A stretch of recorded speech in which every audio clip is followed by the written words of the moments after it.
hello, everyone. How are you? If you are here with me live, let me know that you're here. I haven't been live in a minute, and I'm excited to be here. Listen, I look cute, but I'm tired. My eyes are oily, my face is oily, and my eyes are burning. So, how is everyone? Thank you so much for being here. Let me know that you're here so I can say hello to you. I can greet you by name. And I titled this live stream, Middle Class is Not an Income Level, it is a Mindset. And I'm just going to go right in. If you're catching me on LinkedIn, you probably don't know who I am. I'm streaming on multiple platforms at the same time.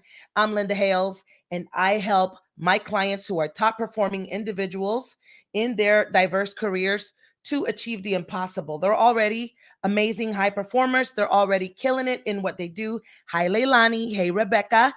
And they come to me when, do you know that high performing people, we get bored? We literally coast in a comfort zone. I literally met somebody recently who is now my client who makes $250,000 a year on repeat, and that's their comfort zone. Isn't that cool? Like to hear like someone's comfort zone is $250,000 a year. They just do it with their eyes closed. They don't even have to try. It's just what they do. They've been doing business for so long. So even high performing people, they get in a lull. They reach comfort zones. They reach areas where they don't even know it's called the comfort zone. Mainly when a high performer is in a comfort zone, they say things like, I'm just bored. I don't know if I'm excited about my business anymore. I'm not on fire. I don't know if I should switch gears. This is how we know that a top performer has entered a comfort zone, because they start saying, you guys know, if you don't know me, you'll learn. I'm professional, I'm gangster, I'm Christian, and I'm spiritual. So I could be all of that in one sentence. So sometimes, we believe our own bullshit. We start telling ourselves stories. And so that's when I love to work with those type of people who are falling into a story, who are falling into a comfort zone.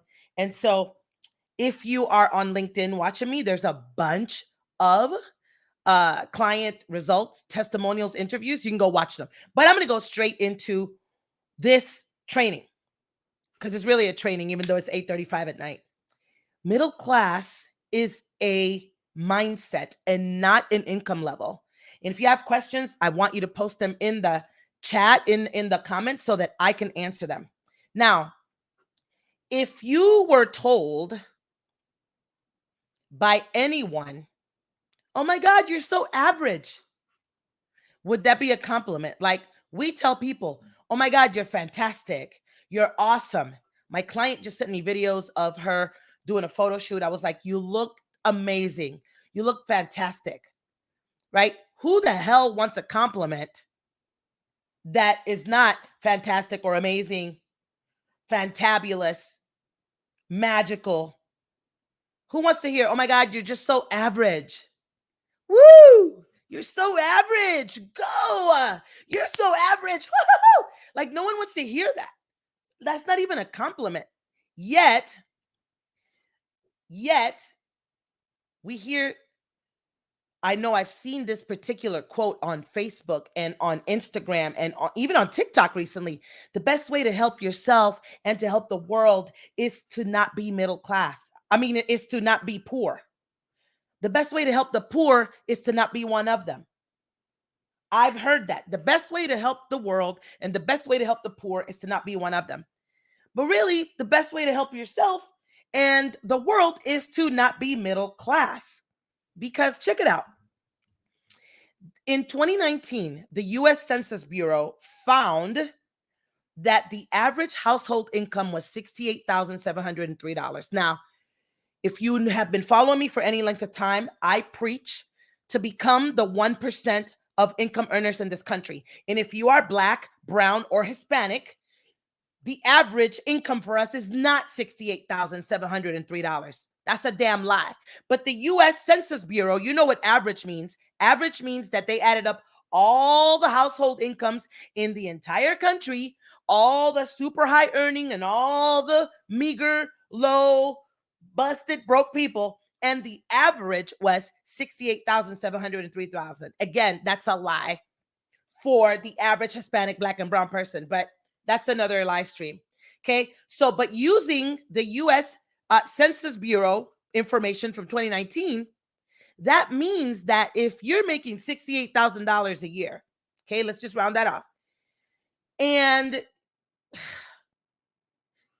20% is coming off the top for taxes, and then you have another 10% for your medical if you have a job and you're paying for benefits.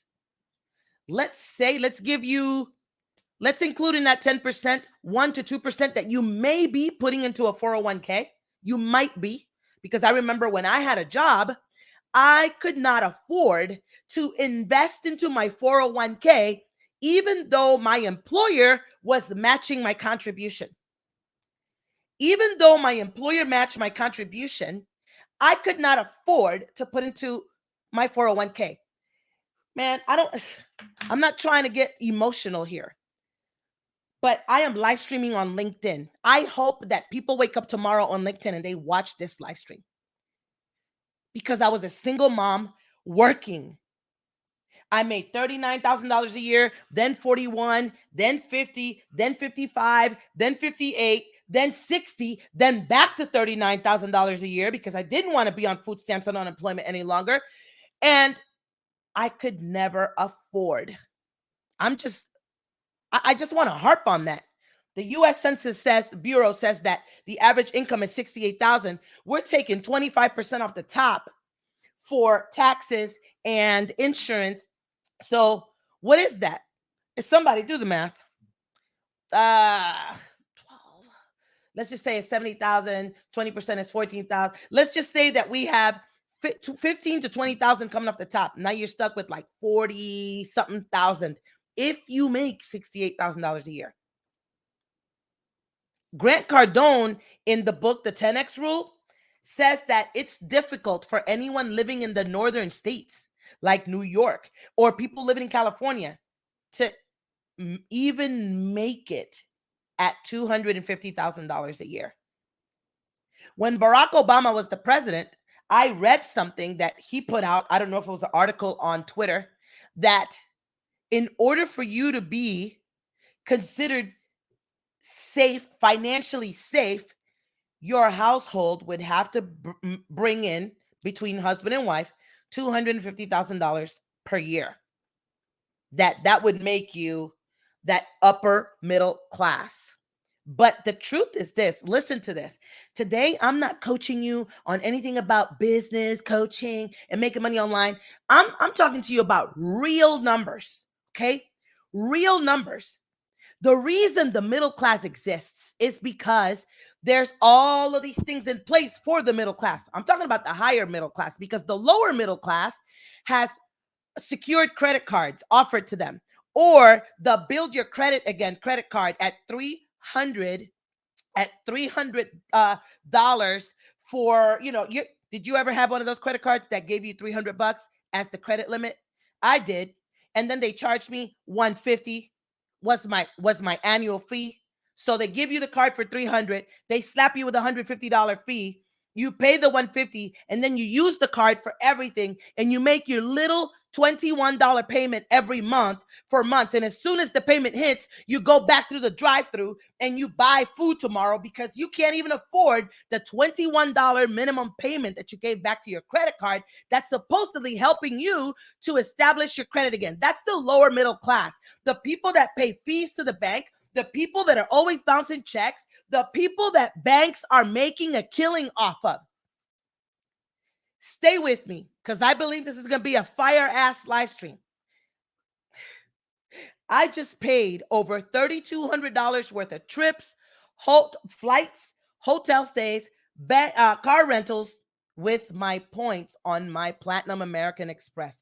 That's where those higher middle class people are, and the affluent where they are creating a 5-figure profit center with their own credit cards. Your credit cards, when you are in the upper middle class, if you use your credit properly, they become a 5-figure, it's almost like another source of income for you. Imagine if I did not know how to use credit and I didn't have those points on my credit card, I would have been out $3,200 because I have to make those flights, I have to make those trips, I have to rent those cars. But because I use my credit card properly and I pay it off at the end of the month, my credit cards become a 5-figure income source for me. Hey, Dr. Alex, how are you, darling? So the middle class, if the institutions that are in place to help the middle class, like the banks, if something happens to our economy and the banks cannot lend you money on your cards, the bank cannot float your mortgage, the bank cannot float the note on your car, there are no longer access to us, the middle class people.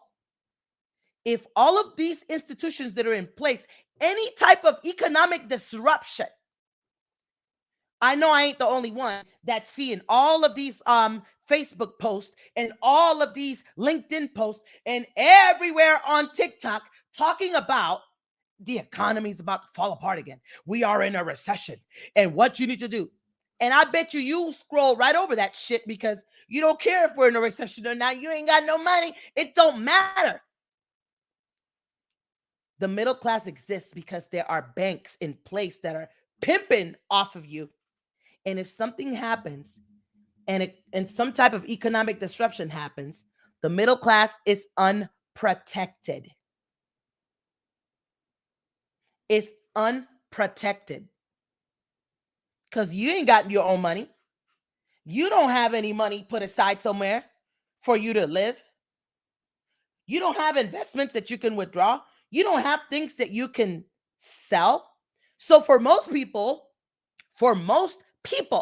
being middle class means that you have a good job, not even a good job. You have a job with an okay pay.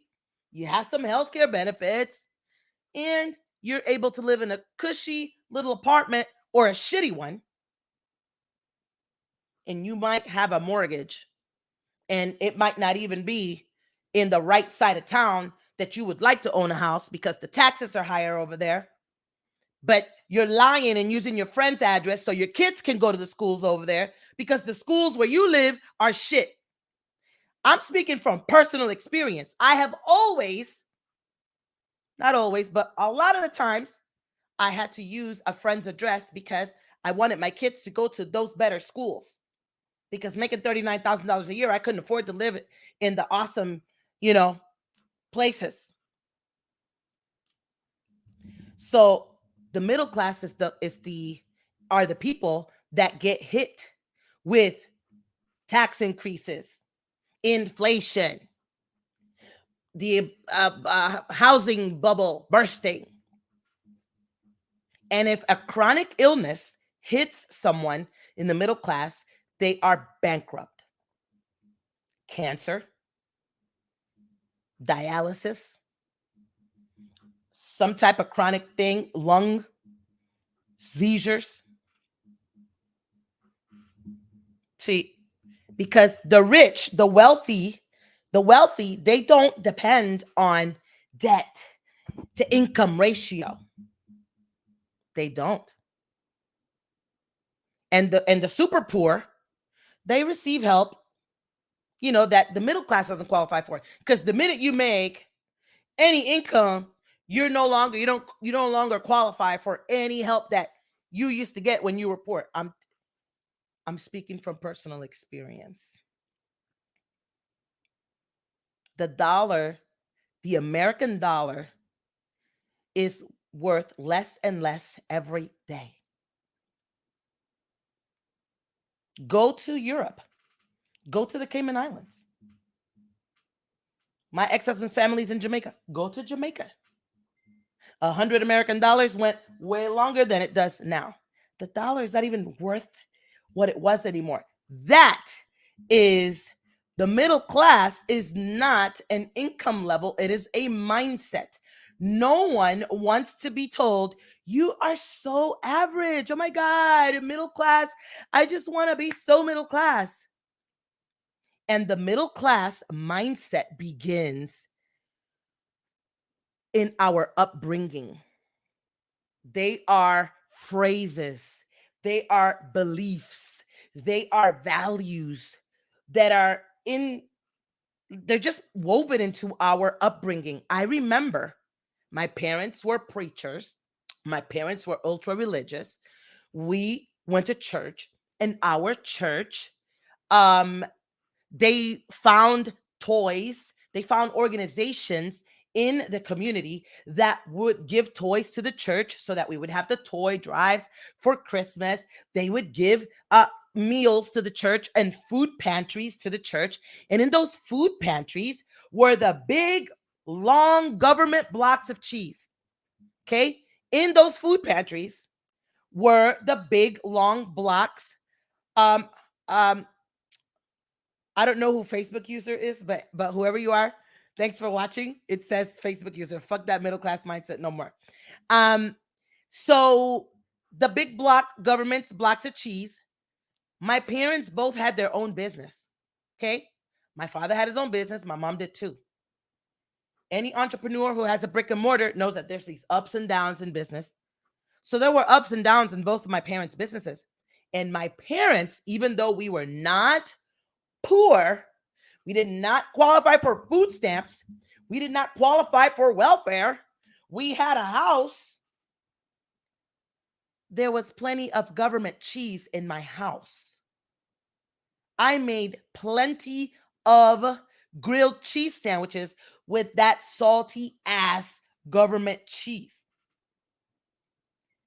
So by the time you're 7, the beliefs that are going to form the foundation of how you will be for the rest of your life are already there. Some people are raised wanting only what they need. And if you are raised with, hey, don't want more, don't desire more, that's wasteful, right? That's not abundant that you want more, that's wasteful. If you're raised with eat everything in your plate because people in Africa are hungry, then you create this scarcity around yourself. And you grow up and you don't even know why you have the beliefs that you have. A year and a half ago, there was snow in Houston. There was snow. And everybody was shopping.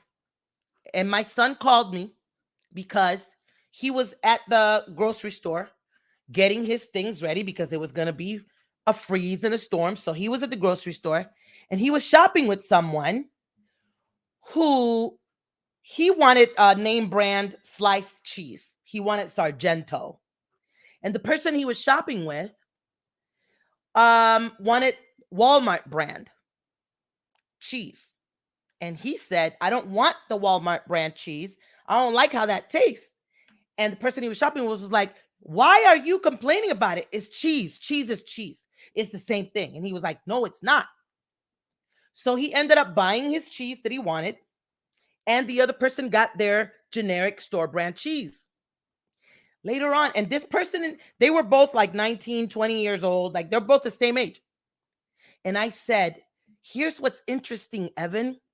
Your friend is 19. Your friend is in the military with you. Your friend is not living in scarcity. Your friend has not experienced financial loss, but your friend is repeating the financial scarcity of their upbringing. Your friend's mom bought generic cheese. Your friend's mom bought generic foods. Your friend's mom struggled. So your friend is 19, repeating the struggles of their mom, and they've never struggled. This is how we perpetuate the middle class mindset. And we judge others. Oh, you think you're all of that? Like you can't eat generic cheese. Why can't I have the name brand cheese? if it's 50 cents more, 75 cents more. This is how the middle class mindset is part of our life. And the middle class mindset was part of my life up until very recently. And when we hear you can rewire your brain, you can rewire that part of your brain so that you can achieve the life you've always wanted, and you can embrace wealth mindset, and you can achieve all the goals. It's going to require rewiring of your thoughts, rewiring of the way that you think. And how do you rewire that? People ask me all the time, Linda, how did you go from living with your friends, being on food stamps, to having the business and making the money that you have now? By denouncing 99.9% of the shit that I learned in church and growing up. It was the very beginning of the pandemic, and my mother, who is almost 78 years old, was in Florida. I'm in Texas. I was living with a friend through the pandemic, building my business. And my mother doesn't have a car, and it was crazy. She didn't know how she was going to get groceries. And I was trying to Amazon. I was trying to send her groceries through Amazon and Walmart, and I discovered Instacart. I don't know how long Instacart was around before I discovered it in 2020. I don't know, but I discovered Instacart in 2020. In April of 2020, I joined Instacart. I paid $99 for the year, and I started sending her groceries. And then I said, why am I using it to send groceries to Florida? I could buy groceries for me. And ever since 2020, I have never, I go to the grocery store, of course, but I have never gone back to the grocery store to do a full buggy of groceries. I literally will have $178 worth of groceries delivered to my house. I have a membership at Costco, at Sam's, and I will have all the water delivered to my house. And I don't do that anymore. I don't drive to the store. I don't put things in my buggy. I don't take them out of the buggy again, to put them back in the buggy again, to take them out of the buggy, to put them in my trunk, to then take them out of my trunk and bring them upstairs, take them out of the bag, disinfect them and put them away. I don't do that. That takes up so much time that I could be sitting in front of this computer coaching my clients or getting a new client, creating a new client. Someone else will be like, girl, I don't want to do Instacart because I like to squeeze my mangoes. Guess what Instacart will do? If they bring you mangoes that are bad, if they deliver you groceries that are bad, they'll refund it. It's not that serious, boo. I don't got to squeeze my mangoes. Look, I eat avocados every day. My functional medicine doctor is watching me live. She knows. I send her a picture of my breakfast every day. I eat avocado on my toast every day. And I have Instacart deliver my mangoes and my avocados. I don't got to squeeze it. You can even put little directions on there. Why? $99 a year to give myself back how many hours? That is how you start to rewire your brain. You're like, why in the hell would I do that? I want my time back. You stop feeling guilty. The middle class mindset that I had used to lie to me and tell me, I can't watch TV because if I watch TV, I'm unproductive. I need to be productive. But the truth is, I wasn't being that damn productive. But I just had a thing like, I don't want to watch TV because TV is time wasted. Like I could be so productive. I could be doing something else. Bitch, I need to watch a whole season of whatever show. So I do. Guilt-free. Because when I'm on, I'm on.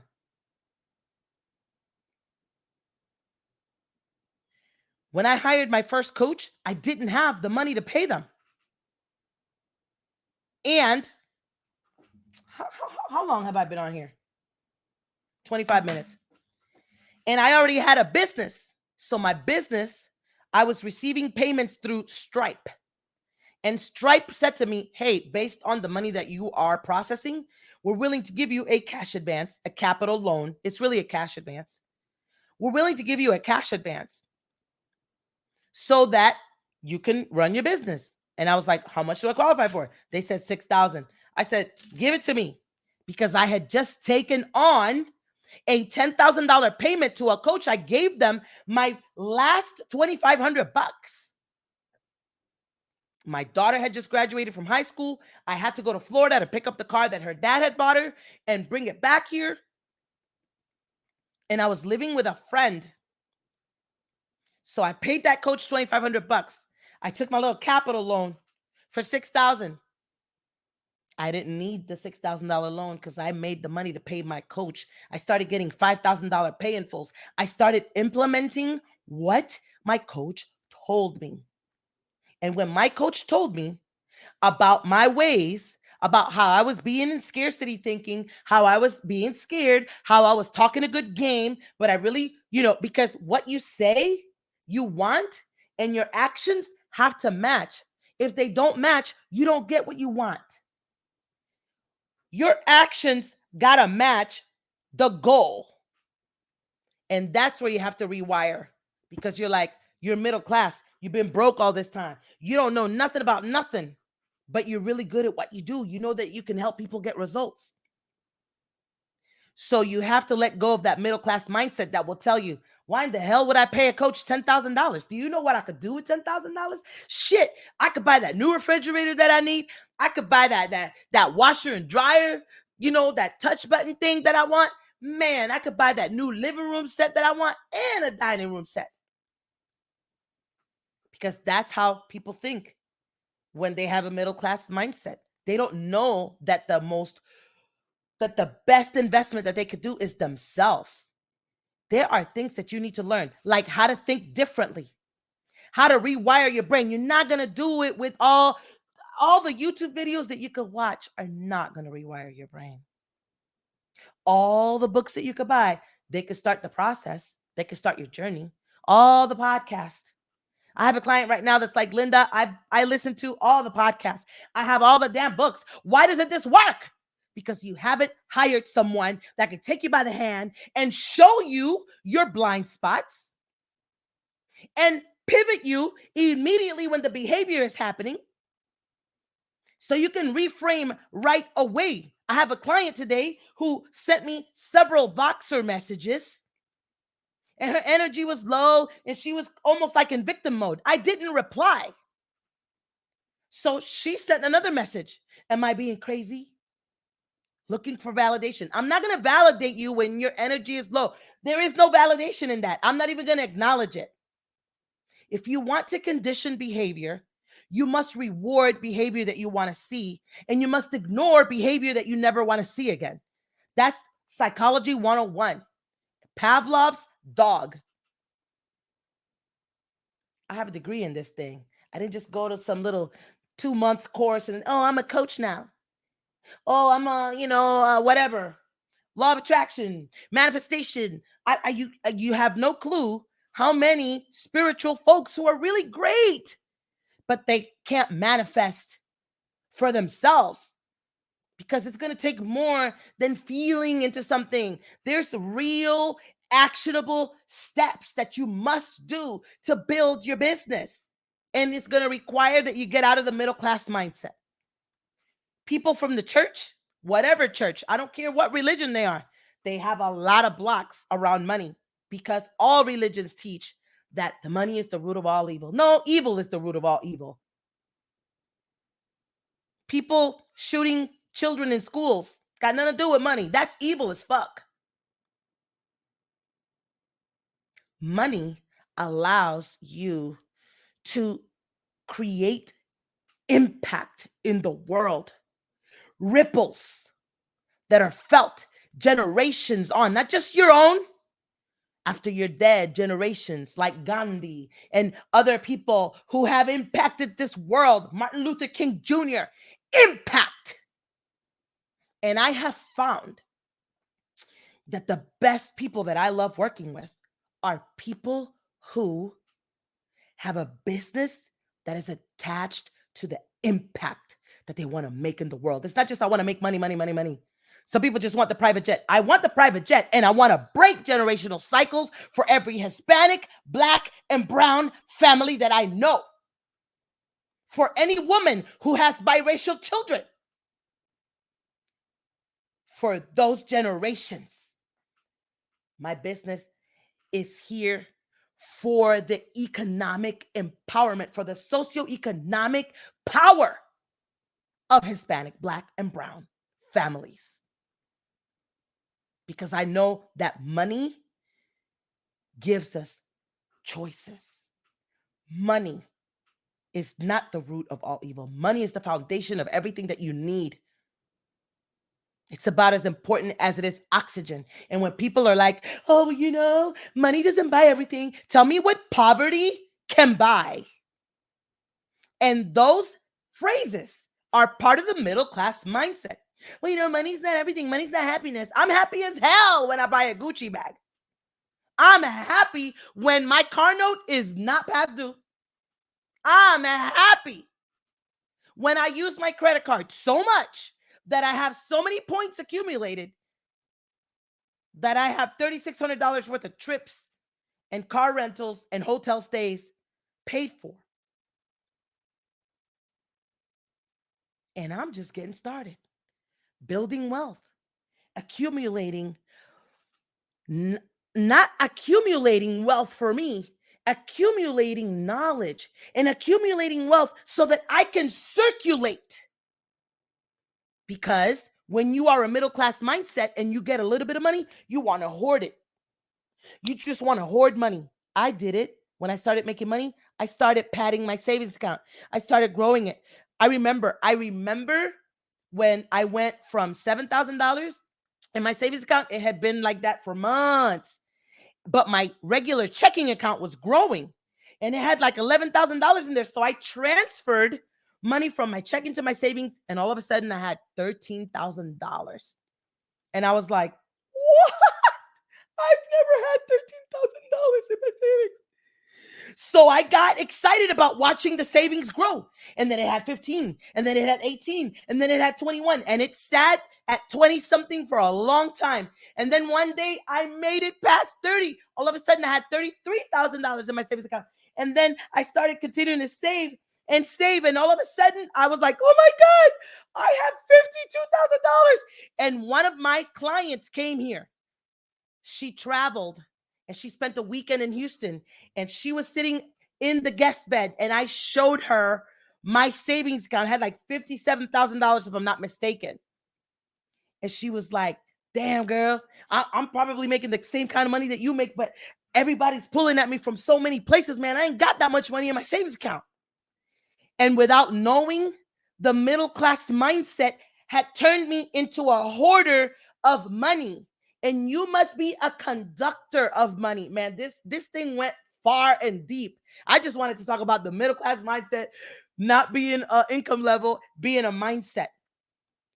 And then I realized that I have to be a conductor. I have to be a flow. I have to just be the thing that money flows through so I can impact the world, so I can lend money to women in third world countries, which I do. My business facilitates me giving loans to women in other countries. I want my business to loan billions of dollars to those women. I want to be a wealth circulator. I want to be a conductor of wealth. You can't think like that if you're a middle class mindset. Middle class mindset has you holding on to money. I just want to hoard money. I just want to have a savings account. I just want to have 401k. For what? The minute you tap into that puppy, is gone.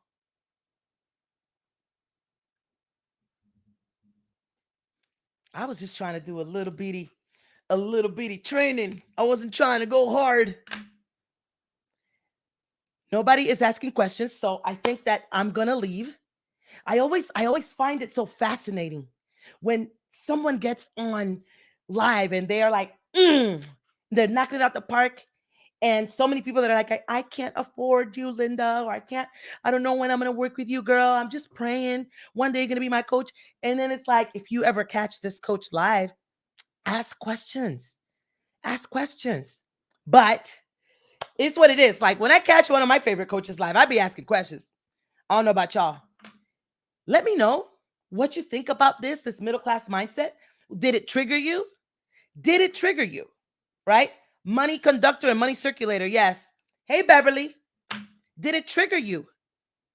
If it did, why? You don't have to tell me why. Why does the money conversation make you feel? Why does the money middle class mindset make you feel some kind of way?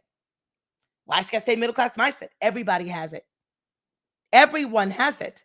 And if you're not making, if you're an entrepreneur, I don't care if you're a consultant, if you're a coach, if you're a dentist, if you're a spinal cord doctor, if you're a foot and ankle doctor, if you're a pediatrician, I don't care what kind of doctor you're, a dentist, you're a psychologist.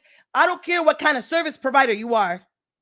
If you are not clearing multiple six figures in your pocket annually, it's your middle class mindset. That's what it is. Anybody can do it. I did it from zero, no credit, nothing, just me.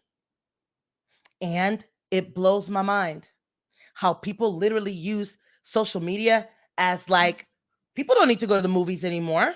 They just can sit by and watch you on Facebook win. And I'm like, so many people love my posts, comment, sell stuff. And it's like, they're not making money in their business. So why aren't you talking to me? If you're not talking to me, talk to someone else.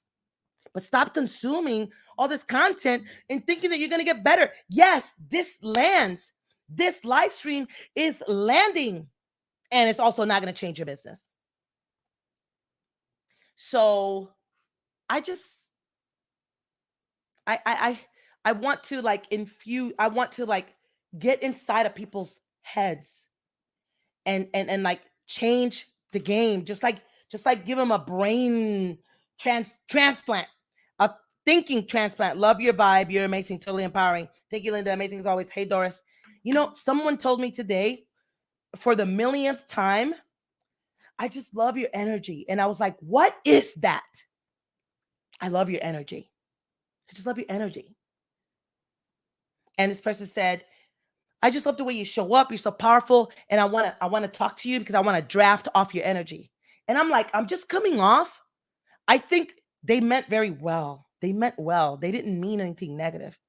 But I'm just coming off of this illness. I've been with a fever. I'm still sweating in the back of my neck right now. I don't really want anybody drafting off of my energy. So I protect it. So I asked the person, I'm willing to meet with you. What are you bringing to the call? We're going to connect on the call. I get it. You are enamored with my energy. It's empowering. It's inspiring. And what value are you bringing to the call for me?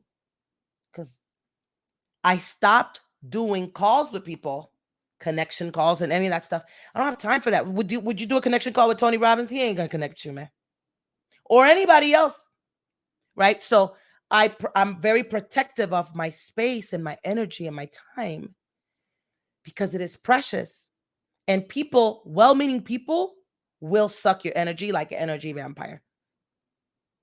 So I just read Elena's comment that love your vibe, totally empowering. Want a coffee and connect? Yo, Adrian, bro, coffee chats. I don't do no coffee chats, man. I don't do no connection calls. Or now the Hispanic women, coffee is cafecito. So they're like, hey, would you like to have a cafecito? No, I don't. But anyway, just had to put that out there. I love you. Thanks for catching my live stream. Adrian Moreno, he just happens to be here. Check it out, everybody. I'm about to give an amazing example about what Adrian Moreno just did. And I know he wasn't even trying. He was just on the live stream adding value. But Adrian just showed up. So I'm about to shout him out. I respect him. He can rewire your thoughts and your beliefs. He's an NLP guru. The boy is amazing. He's got something else that lights him up that he's doing with children. He has a bigger purpose in life. It's not just about making money. He's impact driven. So, do you know how many times I have showed up to someone's live stream? They have shouted me out and I have landed a $20,000 client because they were like, yo, you got to go see Linda. Da, da, da, da. Just like I did Adrian right now. This is why you need to engage in live streams that you find. This is why you need to add your value. It's not because I need the hearts. Adrian, Thanks, bro. I appreciate you being here. And you're so funny. You already know. Let me go because I could keep going. And I literally was like, I'm gonna go live for 20 minutes. I'm gonna teach about this and that. But I can't shut up. You gotta pay me to shut up. So I love you. Tomorrow I'm gonna come with the fire again. You want to know why? Because I'm part of 2 masterminds right now. And one of them is telling us, my coach is like, you guys need to go live 3 times this week and you need to just teach. You need to just teach. That's it. And it's so hard for me to just teach and not want to sell you something. Right? So I'm teaching because the people that are going to buy, they're still going to buy. The people that are like, damn, Linda gets me. Shit, I need to be under that fire. Damn, I don't need to sell you anything. You know where to find me. Jennifer Dodge. I did have someone pay me to shut up. LMAO. Awesome. Look at that. So impactful. Thank you. Good night. Good night, Elena. You guys, thank you so much for being here. And have a good night. I will see you tomorrow. Take care.